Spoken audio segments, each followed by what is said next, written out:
तर आपण जातोय परवरलेलं काम करायला बँकमध्ये. पाऊस आपण म्हटलं जाऊन येऊया. आता पावसाचं काही खरं नाही, कधी पण पडेल तो. आता पण झेरॉक्स काढतोय आपण आता इथे.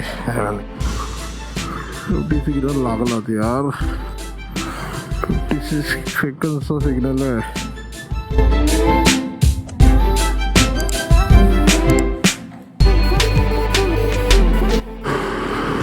आपण आपलं काम आटपून चाललोय घरी. आता आपण पेपर सुद्धा घेतलाय, पण तरी इथे कायम ट्रॅफिक जाम कायम.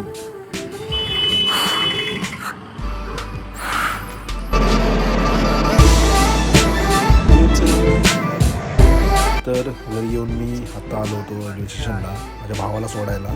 तर आम्ही लोक एकच होता, लाईक कमेंट शेअर सबस्क्राईब.